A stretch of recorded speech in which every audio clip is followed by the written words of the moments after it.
Tubanje kubasuhuza bene data.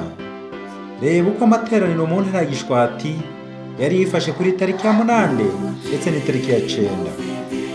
Ugumye ugira isabato nziza ndetse n'abandi muzareba aya mashusho, dore ko ari amashusho meza atwibutsa amateraniro makuru mu mwaka wa 2023. Isabato nziza.